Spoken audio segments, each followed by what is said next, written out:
ದಾಟಿಯಿಂದಲೇ ನನಗೆ ಗೊತ್ತಾಯಿತು ಇದು ಬ್ಯಾಂಕ್ನವರಿಗೆ ಸಹಾಯ ಮಾಡಲಿಕ್ಕೆ ಮತ್ತು ಸೀಸರಿಗೆ ಸಹಾಯ ಮಾಡಲಿಕ್ಕೆ ಇವರೆಲ್ಲ ಈ ರೀತಿಯಾಗಿ ಒಂದು ತಂತ್ರ ರೂಪಿಸಿದ್ದಾರೆ ಅಂತ. ಒಂದು ಟೈರ್ ಕಳ್ತನ ಆಗಿದೆ, ಅವರು ಕಳ್ತನ ಆಗಿದ್ದ ಟೈರ್ಗೆ ರಿಕವರಿನೂ ಮಾಡ್ಕೊಂಡಿದ್ದಾರೆ.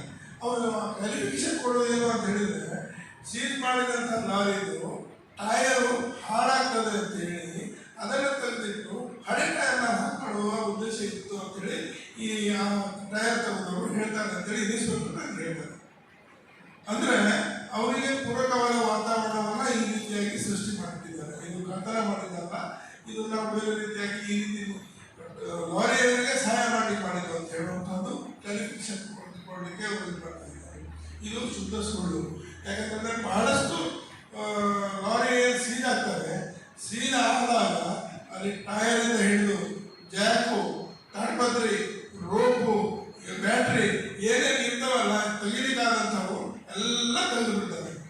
ಆಮೇಲೆ ಆಪ್ಷನಿಗೆ 3 ಕಾಸಿಗೆ ಕೊಟ್ಟು ಆಮೇಲೆ ಡಿಫರೆನ್ಸ್ ಅಮೌಂಟು ಮತ್ತು ಇವೆಲ್ಲ ಯಾರಿಗೆ ಲಾರಿಯವರನ್ನ ತಲೆಗೆ ಕಟ್ಟಿ ಆಮೇಲೆ ಕೋರ್ಟಿಗೆ ಎಲ್ಲ ಮಾಡ್ತಾರೆ.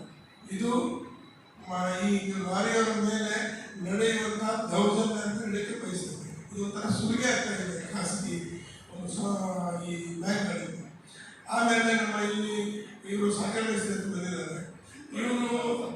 ಇವರು ಒಂದು ಲಾರಿಗೆ ಇದಾಗಿದ್ದು ಅವನು 10-12 ಲಾರಿ ತಗೊಂಡಿದ್ದಾರೆ.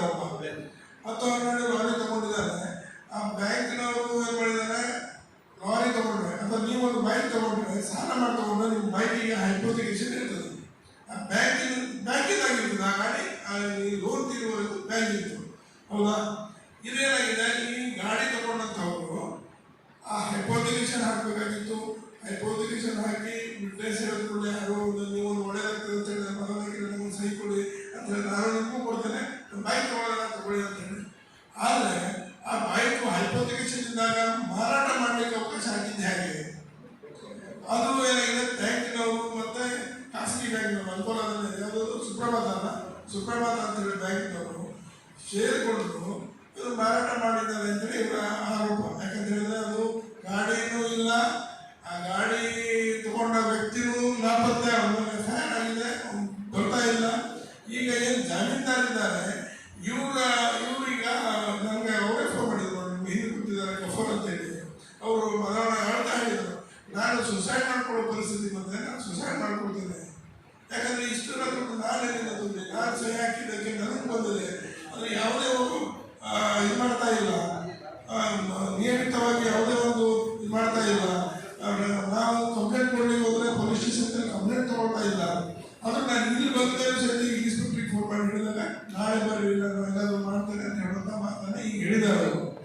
ಹಾಗಾಗಿ ಇದು ಬಹಳ ದೊಡ್ಡ ಈ ಒಂದು ಖಾಸಗಿ ಏನು ಹಣಕಾಸಿನ ವ್ಯವಹಾರ ಮಾಡ್ತಾರೆ ಬ್ಯಾಂಕ್ ಇಟ್ಕೊಂಡು. ಇದರಿಂದ ಬಹಳಷ್ಟು ಸುಲಿಗೆ ಆಗ್ತದೆ, ಅನ್ಯಾಯವಾಗಿ ಇದಾಗ್ತಾ ಇದೆ.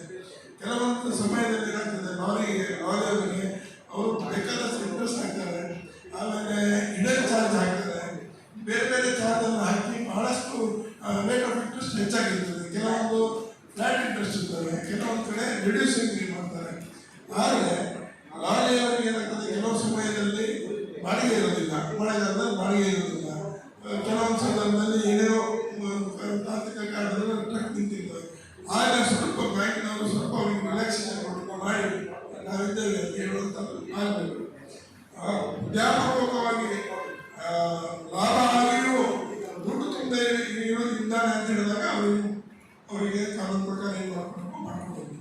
ಈ ಎರಡೂ ಕೇಸ್ನಲ್ಲಿ ಏನಾಗಿದ್ದಾವೆ ಅಂತ ಹೇಳಿದರೆ, ಈ ಲಾರಿಯವರಿಗೆ ಅನ್ಯಾಯ ಮಾಡಿ ಈ ಖಾಸಗಿ ಸಂಸ್ಥೆಗೆ ಖಾಸಗಿ ಬ್ಯಾಂಕ್ಗಳಿಗೆ ಅನುಕೂಲ ಮಾಡಲಿಕ್ಕೆ ಇವೆಲ್ಲ ಅಧಿಕಾರಿಗಳು ಈ ರೀತಿಯಾಗಿ ವರ್ತನೆ ಮಾಡ್ತಾ ಇದ್ದಾರೆ.